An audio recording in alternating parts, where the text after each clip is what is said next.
So, so what did they tell you about this panel will be? Is it reading? Is it an interview? Or cause Oh no, I'm gonna read tomorrow, I think. Okay. I think All it's like questions. Questions and stuff. Okay. Yeah. So Right. whatever you were told to do, let's do that. Okay. I wasn't. Yeah. All right. You weren't briefed either. Not too much. Just like go with the flow. Okay. It's cool. So I'll ask you maybe like one or two questions, and then maybe we'll get started. Simple questions. All right. That'd be great. Okay. So would you like to introduce yourself for anyone who's? Okay. Would you like me to? No, it's fine. I am GM Berrow, but my real name is Jillian. So if you see me around, you can call me Jillian. I write the books, as I'm sure you know.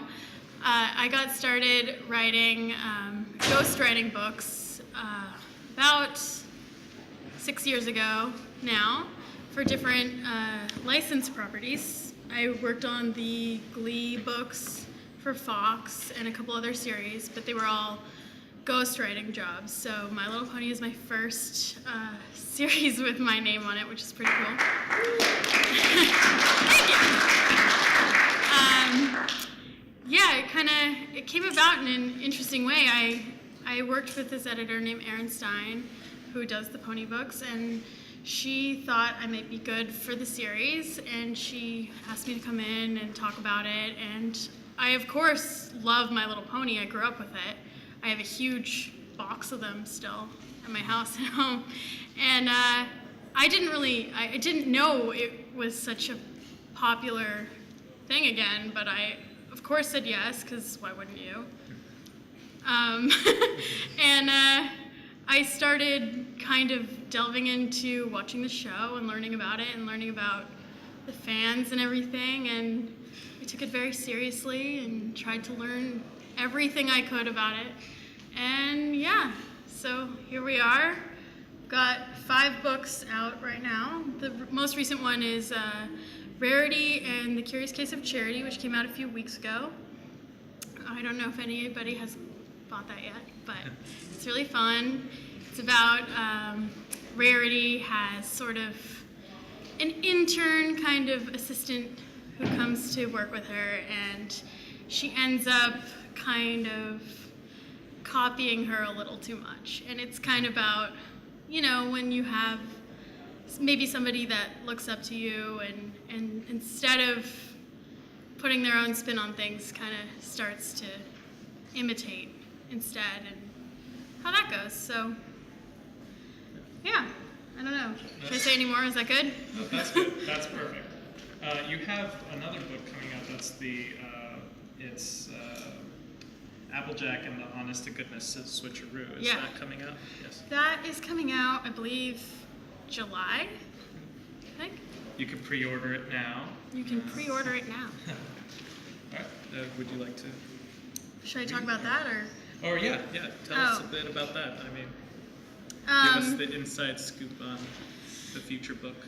So, I mean, I'm doing books for each of the main 6. So, obviously, the Applejack book is kind of it's all of the books are like a look into their heads more than the show or the comics, because you see things from their point of view. They don't. It's more than just dialogue. So I thought Applejack, she's the element of honesty. So I thought it might be fun to play with the whole diary concept of writing your honest feelings in a diary and how that might go for her. So I was sort of inspired by the diary entries, or the journal entries that the girls are doing in the show.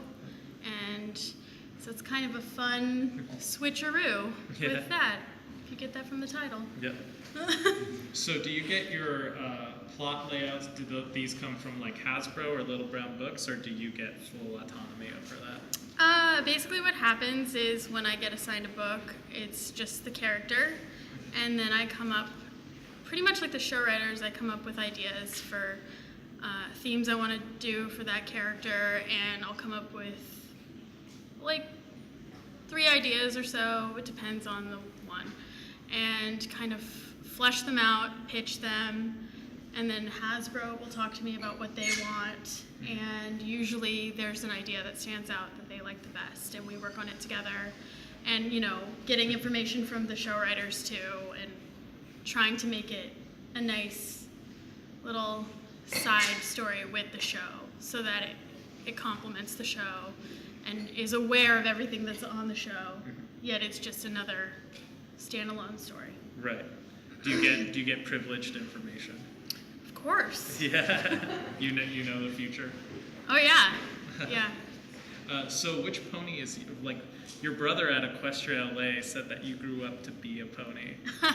Said that as you were growing up, you said that you wanted to grow up to be a My Little Pony, and that you did it. So which pony are you? I'm a bit of a mix between Pinkie Pie and Twilight Sparkle, I would say, because I love books. I was very studious in school, and I'm also kind of like, wah! So if anybody knows me, I'm just kind of like bouncing off the walls. So I kind of always say that I'm Pinkie Pie, but I think it's I don't know. Is it a cop-out to say that it's a hybrid?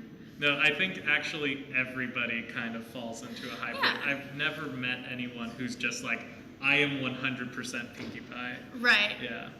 Yeah. Yeah, well, I guess it depends on the day.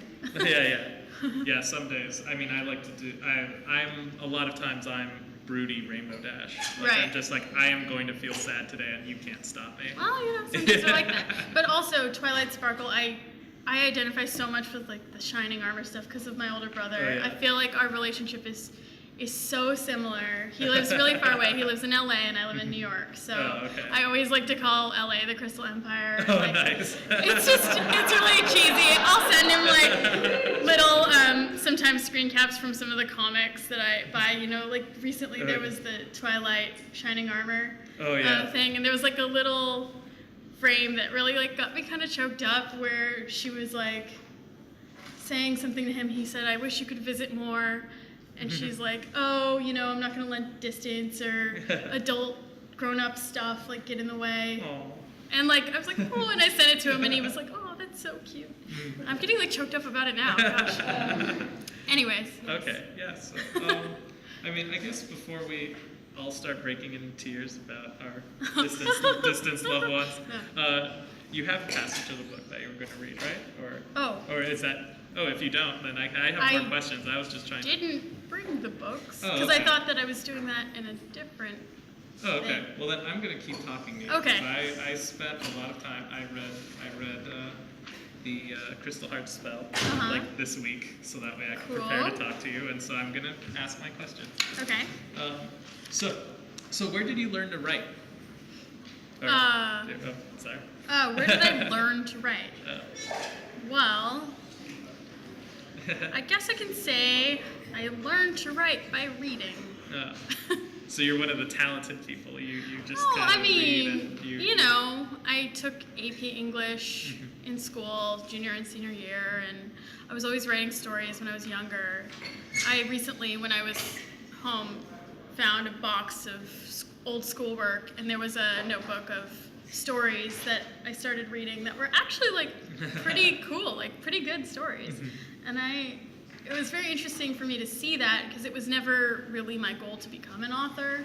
It just was like sort of a natural thing that happened for me. I don't want to make it sound like I didn't work for it, but it wasn't like I'm going to be an author. Right. You don't have an MLP. Right. So it was very funny to me to see like those pages from early on when I already kind of knew that I liked it, and I never really identified that. But so yeah, I guess also I went to college at NYU. I took a lot of screenwriting classes there because I was a film and TV major, and I really hoped to become a screenwriter or a TV writer, which I'd still like to do someday. And I think that's actually what got me into the books, because I started writing the Glee books because of the reason I was chosen for that job, they said, was that I was very good with dialogue and pacing like it was on the TV show. Right. So I think it was like a weird backwards way of coming into it, but it was actually really good training, I think, for, you know, speaking in different characters' voices and stuff like that. So Right. yeah, I would definitely say that contributed to Yeah. my training as a writer. Oh yeah. Yeah. Definitely. And So- reading everything. Yeah, reading. Well, I mean, that's the thing with reading, is that like some people have that natural talent to figure out, and they decode it. They see the structure of the story. They see how the characters are working. They see all these things, and then other people go to school to learn it. It's not really that one is better than the other. It's just everyone is different. Everyone has their own path. I do think that if you practice and if you start to write a story, you'll start to understand the way a story works together and what you are doing that's working and what's not. And it'll become clear to you. You maybe, I don't know, 6 stories in or 7 stories in. I mean, everyone who writes is always trying to improve their structure and all of that stuff. You know, I have things that I've written and I look back and I'm like, ugh, that was a bad experiment. That was, I was figuring that out. But, you know, you never figure out how the cogs fit together until you actually try it and try it again and try it again and try it again. Right. So you've always, you have a question? I have a question. Yeah.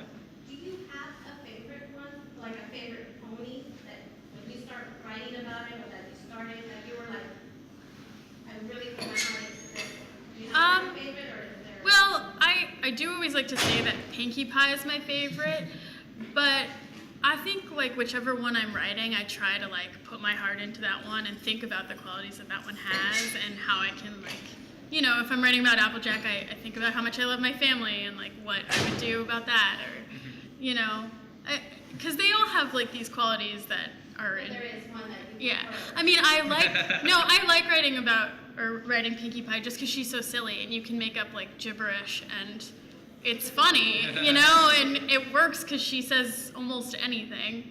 So I think that's fun. I was saying to my mom recently. My mom is here. My mom right there. I was saying to her that sometimes when I write, I don't look at it for months, and then when the book comes out, I'll like flip through it again and reread it.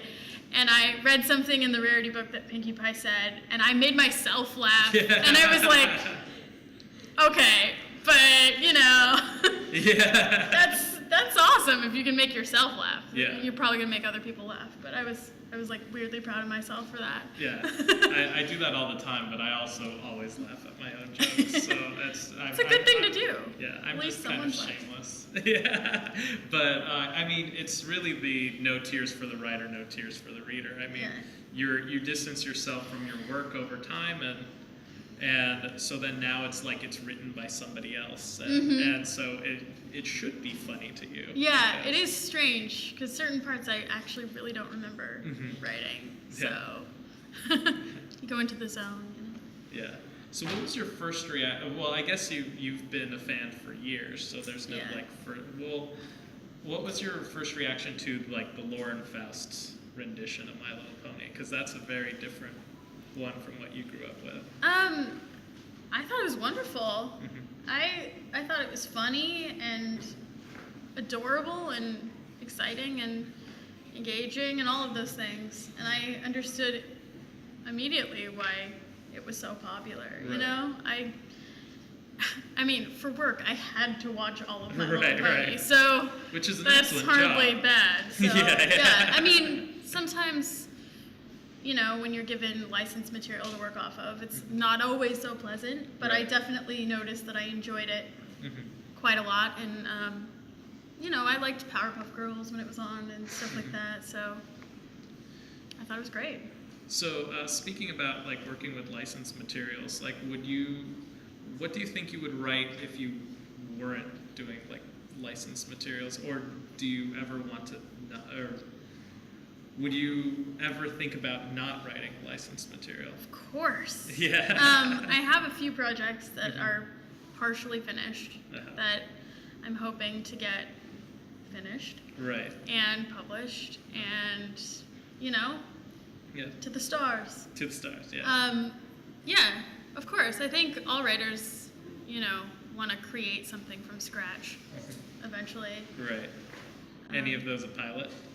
I actually did write a pilot, and I produced it and shot it. Oh, nice. It was this at NYU? Yeah, it was my senior thesis. Most kids there do films, very serious films. But I did a comedy pilot about sort of disgruntled Disneyland employees. Oh, nice. And they were all costumed characters, and there was like a couple of guys who were best friends, and they like worked on like Space Mountain, and it was called Disenchanted, and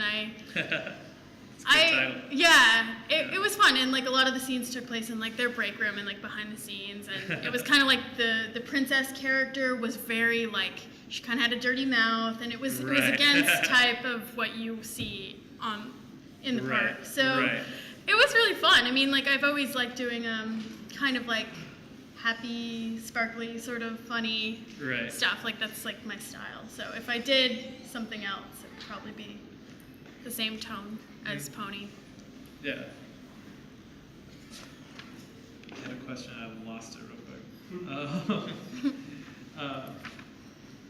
So, like, what's it like when you're swapping between the books? I'm actually really curious to see the Pinkie Pie book now after reading the first one, because I was just like, because you write with this third-person limited perspective. So, so what that means is essentially it's the narrator has this voice, but it gets into a character's head, and I really just want to see Pinkie Pie's head, like the inside of Pinkie Pie's head. Well, yeah. One thing I tried to do in the books, and I don't know if anyone's noticed this. I hope they do. I hope so. The words I use in describing a lot of the scenery and different things, I try to make them words that pony would use. Okay. So Twilight's was a little more erudite. Pinkie's, like, things are described as like, I don't know. Just like a really silly word to describe something. Right. And lots of exclamation points in that one. And, in Rarity's book, there's a lot of longer sort of frilly words. Right. And Rainbow Dashes, there's a lot of like awesome and like just incredible. Kind of like cool, a lot of words like that. And Applejack, there's sort of Applejack talk, but it's not them talking.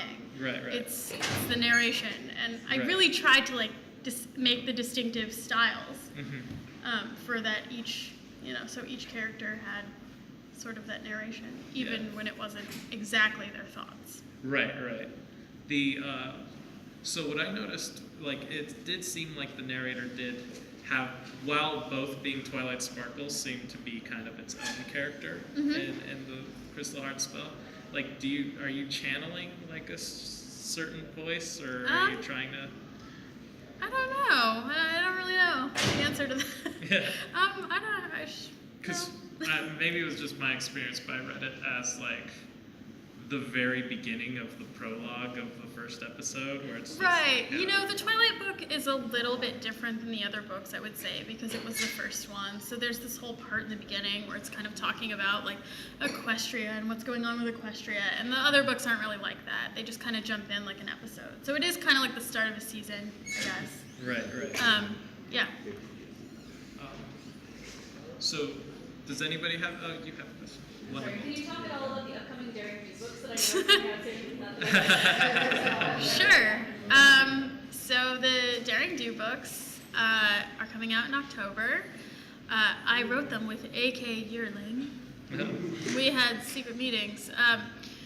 They are coming in it's a box set that looks like a treasure chest. And you get a golden Daring Do figurine with it. And it's going to be really cool. They're Daring Do stories like Rainbow Dash would read in the show. One thing I can say about it is that they're not the titles you've heard before. They're new titles that take place in the middle of the Daring Do series. So none of the stuff you've heard of before is those books.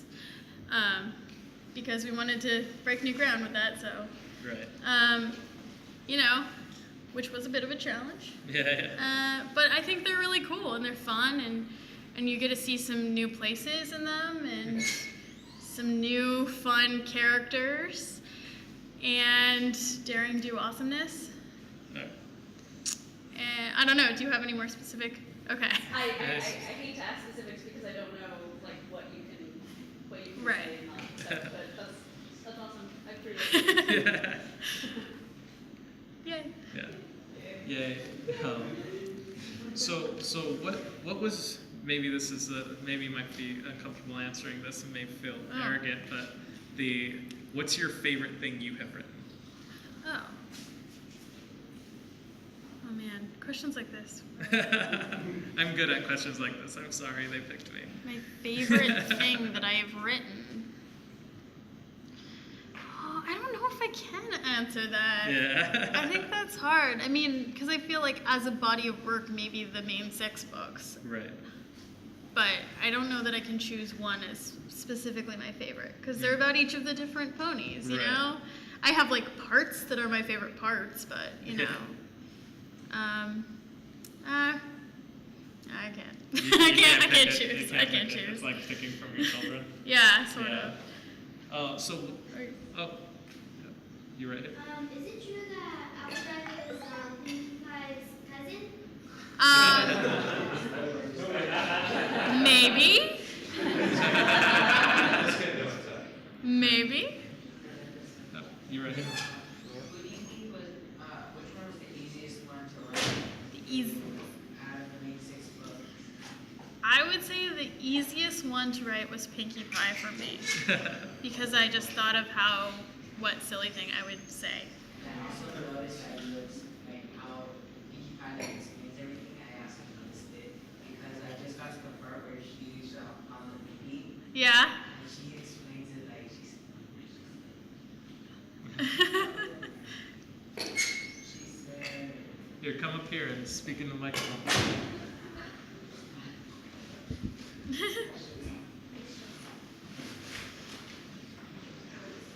Sorry, I didn't realize I'd create so much chaos for just. No. Yeah. Yeah, you can just look it up. Pinkie Pie actually says when she Closer to your face. Pinkie Pie actually says when she finds the ruby, she finds a ruby and she says, "Sparkly, warkly prettiness." I was like, sparkly, workly prettiness. Yeah. Same. Page 22. Yeah. Yeah. So it's Pinkie. She makes up words. Yeah.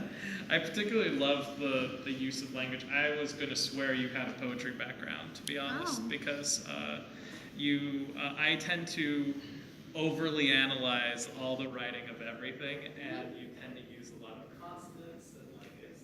Yeah, I think there's actually like a real poetic. Well, I do read poetry, Right. so maybe it's coming through. Yeah. Maybe it's working. Yeah. Hey. And your sentence style is like very clean, concise. I mean, I think it's absolutely necessary for young adult, or is this young adult or children's? It's technically what we call middle grade in publishing speak. So it's younger than a young adult book. It's not teen. It's like, well, it's like young kid. Right. But you know, there are a lot of times where when I'm writing, I'll write a whole paragraph and then I'll have like the sentence will be, or the paragraph will be 2 sentences with a lot of different complicated things going on. And then I'll look back at it and think, how can I make this a little bit easier for a new reader? Right. And I think that is necessary to, you know, break it up a little more. Yeah. Yeah, I call it kind of, or what I've noticed you do is, and it's interesting you say you have a screenwriting background, is I call it the up sentence. Because in the screenplay of Up, what they would do just almost all the time is they'd have a paragraph describing what's going on, and then a sentence that changes how you understand the thing before it. And so what you tend to do is you'll write perhaps a sentence that's a little more complicated, or it shows an emotion rather than explains it.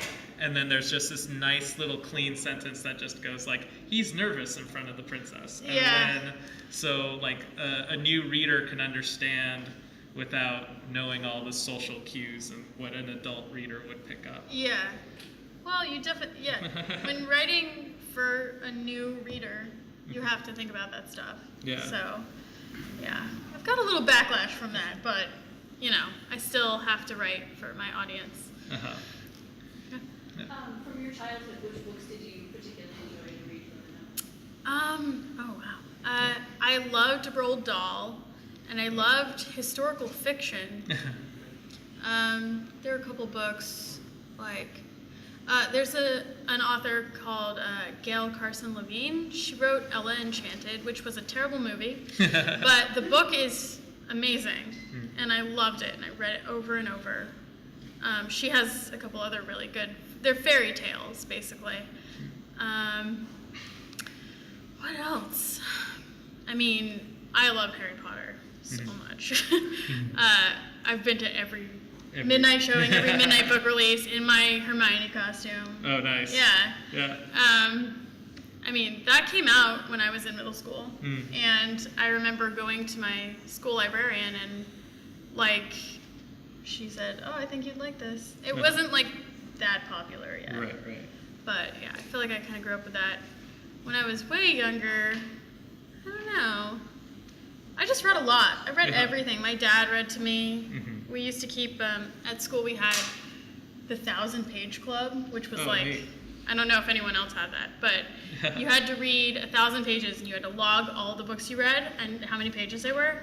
And if you got to the 1,000-page club and like your parents signed off on it, you got to go to this pizza party. And nice. when you're a kid, like a pizza party is like the end all be all of everything. So, we'd keep a log of everything that I read. But I was always at the 1,000-page club party. Nice. We had the Pizza Hut Book It. Oh, program. yeah. So See? it was like Pizza. pizza And books. Pizza equals literacy. Yeah. You can get, like, kids to do almost anything with pizza. Yeah.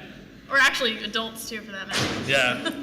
I think I've moved people into houses Yeah. pretty pizza, much on that payment plan. So I would say what's perhaps your favorite moment in the show, in the comics in general? Like, what was like an excellent point of writing where you like paused Netflix or put the comic down and just went, whoa, things got real? That was a moment of feels. Well, obviously, I already talked about my feels for the BB. Oh yeah, the BB. BBBF. Yeah.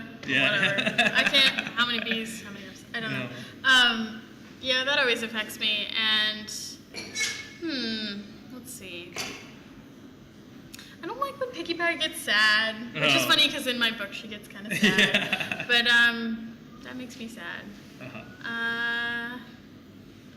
I really liked the episode where you learn about how they all got their cutie marks. Oh yeah, the Cutie Mark Chronicles. I think that's just like such a sweet episode, and I don't know. I guess I'm a sucker for backstory. Yeah. And like little ponies, the fillies, and yeah.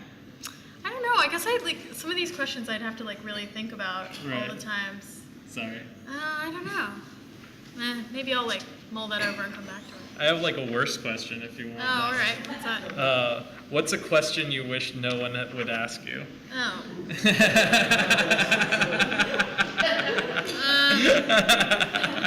I guess I wish no one would ask me. That question? No. Don't ask me how much I get paid. Okay. That's annoying. Don't ask me if I've ever read fan fiction, because the answer is no. Yeah.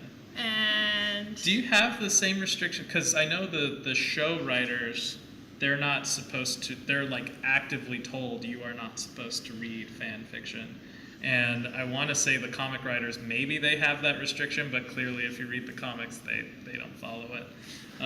Do you? Oh, they read fan fiction? It seems like... Are you like... making an accusation here? Maybe.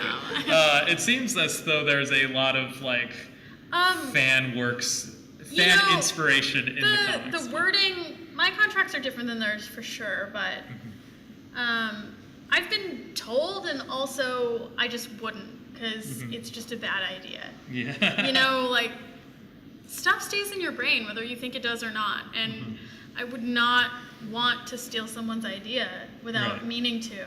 You know, like, that would be horrible. Yeah. I've had that happen to me, and it sucks. Yeah. So I just, like, wouldn't do it, you know? Yeah. But I actually had somebody telling me that I was stealing, I guess there's some fan thing where there's a character named Charity, and I did not know that, and I don't know how I would know that. Yeah. But everyone was accusing me of that, stealing that. Well, it's such a generic. I mean, it rhymes with Rarity. Yeah, so, exactly, yeah. I don't know. Yeah, I mean, I guess if they read the book, they'll know that I didn't steal that, because I don't think it's anything like, although I don't know, because I haven't watched it, so. Yeah. Or Reddit, or or Reddit, whatever it is. fan medium that's it. I mean, I don't know. I will say this though, I think it's really cool that there's all the fan fiction and everything. I think it's awesome. Yeah. Like one of the best things about the fandom is that everyone creates their own stuff, and I think that's really cool that everyone creates and then supports and critiques each other, because that's how you become a good writer, a good artist, all of that stuff. If you have something to practice and have other people look at it, that's half the battle. Yeah. You know, a lot of people wander around with screenplays or manuscripts saying, will you read this? Will you read this? And even your friends go, oh yeah, I'll check it out. And then they never make the time. So if you're getting like a huge group of people to read and talk about what you've done wrong and what you've done right and like actually give you constructive criticism, that's cool. That's amazing. Yeah, it's weird because it's like usually art communities, it's like you start with the art and you build the community. Yeah. And then it's like with bronies or perhaps just fandoms in general, it's like they get the community and then the art builds from the community. Right. It's weird. It's like a little backwards. Yeah. Anyone have any questions? I think I'm out. Yes. So do you ever find yourself having problems leaving regional dialect out of your work? In other words, idioms that are specific to a particular region? Possibly like with Applejack or something like that. Have trouble leaving it out? In other words, perhaps using an expression that only people from a certain part of the country might be familiar with. So like something too esoteric, like for people to get, or regional. okay. I guess not really. There were a few times with Applejack where I was kind of like, should I say that? Should I not? I actually had a good friend of mine.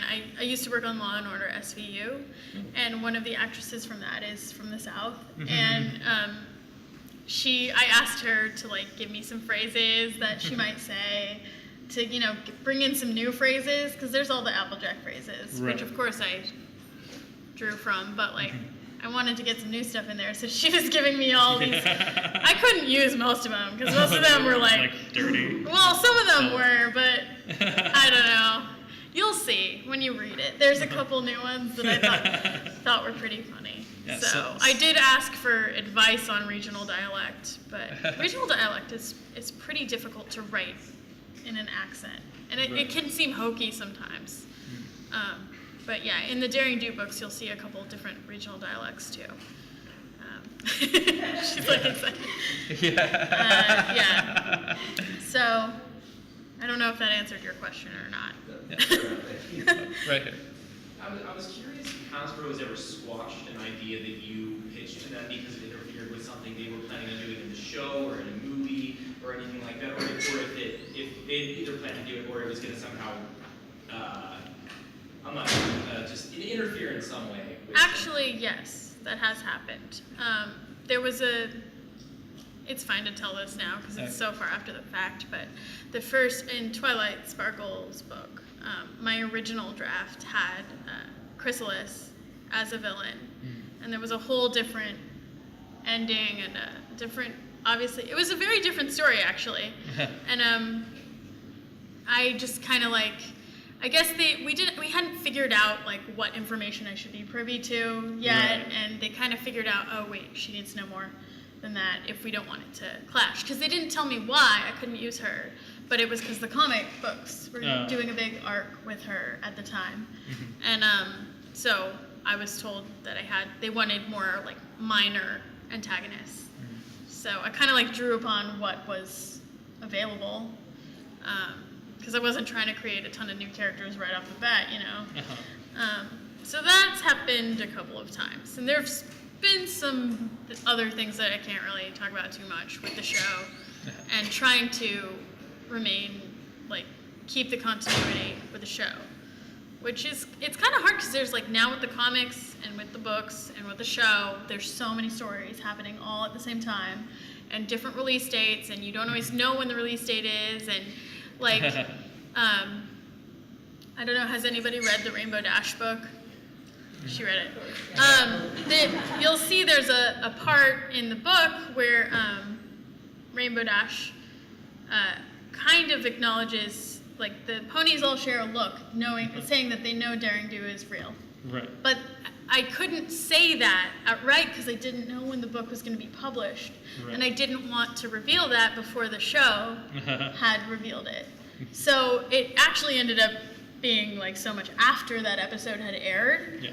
So it was very vague in whether or not they knew that, but I had to keep it vague. So it's kind of like hard sometimes. So how do they give you like the privy to information? Do you get like screenplays? Do you get like sort of like a list of notes of here's what's going to happen in season 5 or whatever? Or wouldn't you like to? No. No, I get.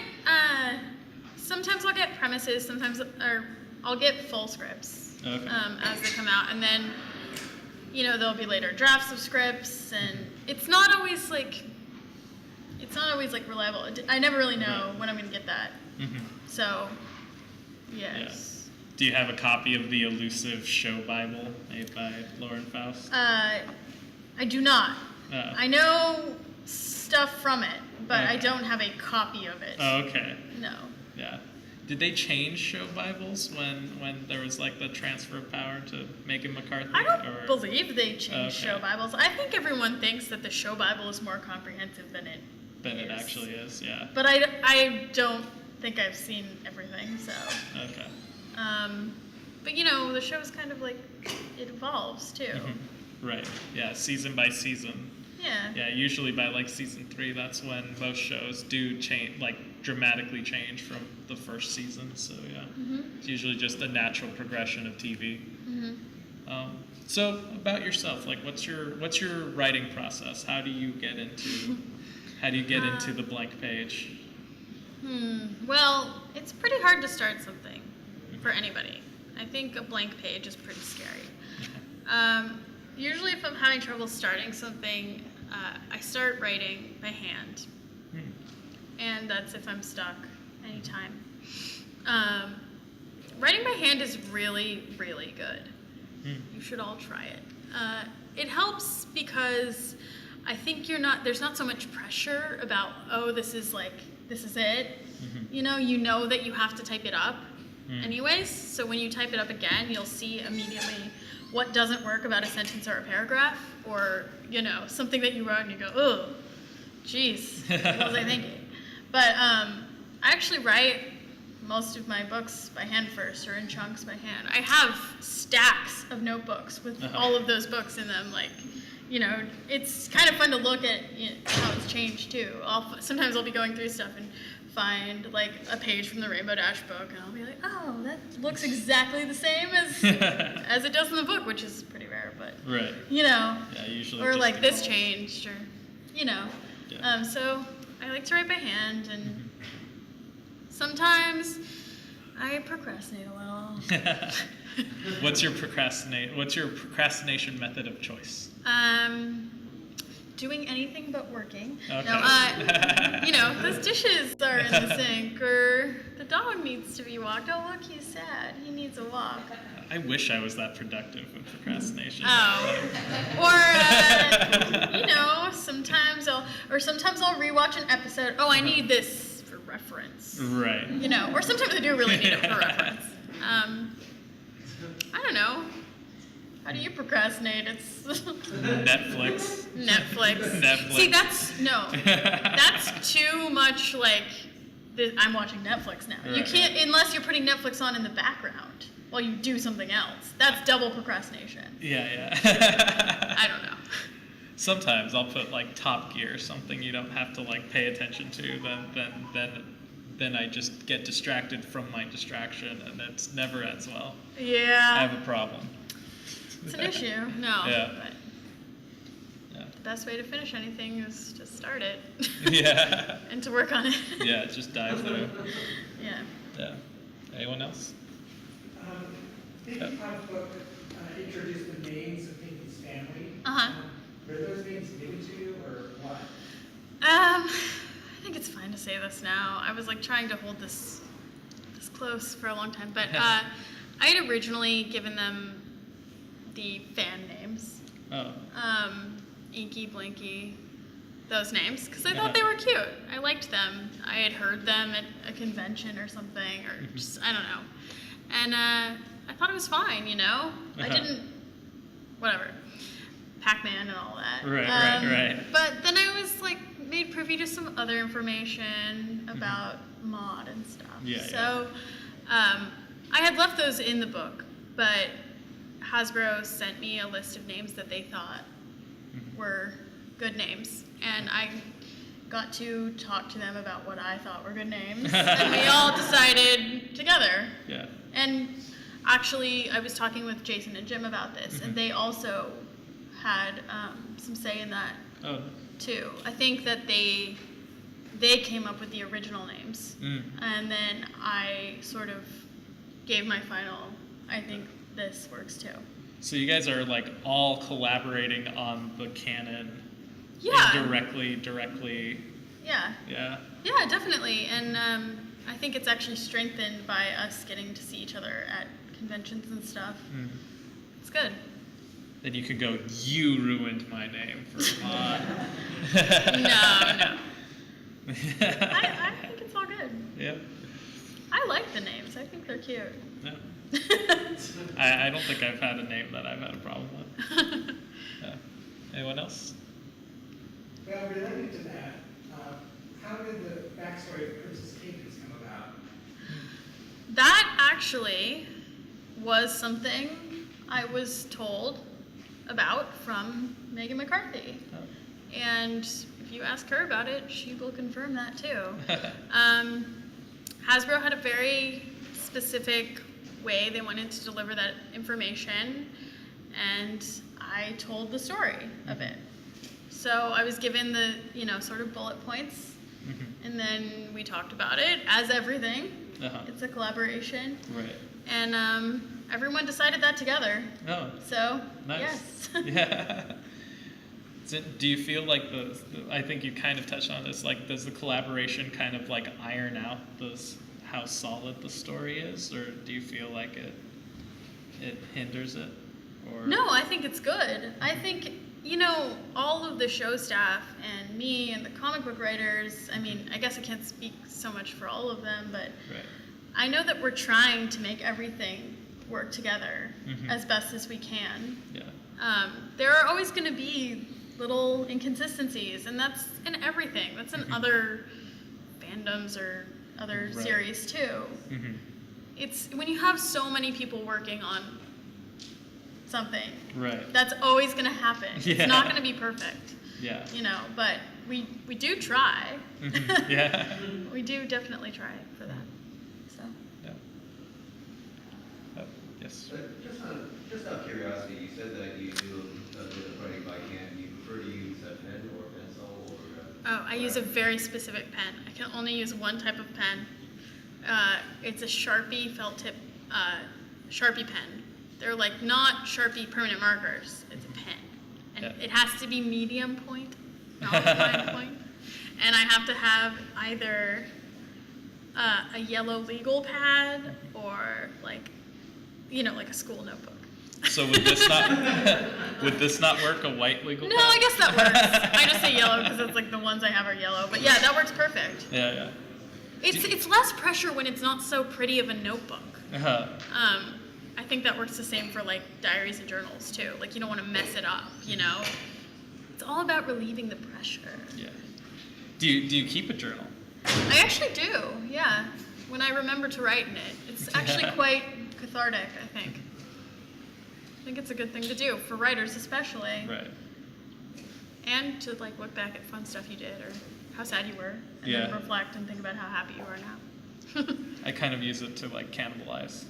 Like it's just like I'm just like looking back. I'm like I need some sadness here. Where's that one day? Yeah. But, I was curious since Friendship is Magic, the show has a lot of humor that's also geared toward adults, older audiences, while the primary demographic is younger children. I was curious if your work, even though it's aimed at newer readers, also tries to, if you try to insert kind of symbolism and ideas that are more aimed at adults in your works as well. Well, sure. Trying to think of like a symbolism example, but I know in the Pinkie Pie book, I don't know if you've read it, but the whole have you? Yeah. Oh, it's okay if you haven't. The whole premise of that is that Pinkie Pie's family is going to lose their farm, sort of like a foreclosure situation, because their business isn't going so well. Because everyone's using crystals from the Crystal Empire instead of rocks, because the Crystal Empire is back and it's popular. So I was kind of hoping to sort of, in a like fun, nice My Little Pony way, maybe touch upon that subject with maybe kids who might be losing their house, or like that sort of situation, or like have a friend that maybe that's going through that. I did think about that theme and maybe thought maybe like adults might identify with that too. Yeah. Or also the theme in that book of her, not being entirely understood by her family or always accepted exactly as she is, and then being a little bit confused by how different she is. But then coming around to like loving her for the way she is and remembering that that's okay too. So I don't know, like all of the books I try to have like a more adult sort of agenda behind it. I mean, in the Crystal Heart spell, you have a chapter entitled Empire State of Mind, wait, what? It was something like that. Empire State of Mind. Yeah, Empire State of Mind. Yeah. And Yeah. I was just like, I love that title, and I was like, I wonder if that's for you or if that's for like an adult readership, or whether it was just for funsies or what. It's all of the above. Yeah. I referenced the Twilight Zone and the Twilight Zone. Purple Yeah, that's Rain right. and Yeah. all of these things in that, and Princess Bridal. Because like, why not? Yeah. You're very punny. I love puns. It's terrible. No, it's awesome. I think puns are cool because they're like nice, like jokes that I feel like are clever. You have to really think about a pun. Yeah, you do. It feels good when you make a pun. Try it. Yeah. It feels great. Oh yes, Discord. If you like make a villain sequel to like the My Little Pony, who would be the first one you would write about? Ooh. First, well, I obviously have to say Discord, and I'm not just saying that because you're dressed like him, but Discord's hilarious. There's so much humor there. I think it would be a nice segue into that. I mean, he's kind of like dances along the line of villain and not villain, but I think, yeah, that would be the first one I'd choose for sure. Also, would you be able, like the show told you about his backstory, would you be able to write it, or are they going to probably show it in a bigger episode? I don't know the answer to that. I would love to write his backstory, and if I did, I'm sure I would get lots of notes from the show about that, because backstories are a big thing. Like, Yeah. Because like here people can't say Discord is actually special with your just Oh yeah, that theory. There's like, that's a weird theory. it's like a fan theory of like, like he kind of just went insane, and I'm not sure. Anyone who's like more educated on this theory, does anyone? It's like over time he went insane and became Discord or something. That's Yeah, and there's something like the spell Twilight had solved, like he. That's definitely an interesting theory. Yeah. However, I don't know. Yeah. If that's what it is, I did not know about it Yeah. yet. Yeah. All right, so we have like 2 minutes. So anyone who has like a dying, passionate question, present in the back. Advice for newer writers. I forgot to ask that for the audience. I know. I should always give my stock answer. Other than reading everything you can, which I obviously always say, and I have it shirt that I've like made sparkles on so that you look at it more. You need a book. I think just, play around, actually write. Actually write. That's the best advice I can give you, because I have a lot of friends and I know a lot of people who really want to write, and they want to be writers and they call themselves writers, but they're not really doing much writing, if you want to be a writer, write. They do a lot of away from keyboard writing. Yeah, and if you write something, show it to people. See what they think, Don't keep it like locked away forever, because you'll never really know if it's entertaining or not, or what you need to work on. Just make sure you just write a little something all the time. Yeah, I mean, if you wanted to be a writer, I'm sure you already do write, right? It takes like a vulnerability to show somebody else your work. And it's very scary. It can be very scary, I get very scared sometimes. It takes a lot, to show somebody something you've written. It's like putting your soul, critique this, but if you like it and you want to do it, unless it's just for you, and that's fine too. If you don't want it to be read, you can do that, but just do it. There was another question right here. You actually asked the question I was Okay, cool. Okay, well, one other stock question that's typically like, if I want to be a ghostwriter, if I want to get into the business, what is your advice for that endeavor? Well, unfortunately, a lot of things are kind of right place, right time. I guess I would just say to network, but be nice about it. Don't be overly pushy. Make sure you actually have a product to show someone if you're promoting yourself. Because you don't want to be like, I'm a writer, and then, oh great, send me your manuscript or send me your sample, and then you don't have anything. Then you'll kind of lose credibility there or lose that opportunity. So, preparation meets opportunity equals success. You hope. Or most of the time we hope. Most of the time, yeah. So, Right. just try to network and see what you can do. Right. Never know. Any final thoughts that you want to bestow upon us? I don't know. I don't think so. Well, I think you've given us a lot of words of wisdom, and I probably shouldn't have asked you that, because prior to me asking that was a good place for us to stop. Oh no, it's cool. No, it's good. All right. All right. Well, thank you. All right, let's give her a hand. Thanks for coming. I was worried that no one would come, and you guys are all here. That's great. Yay. Thank you.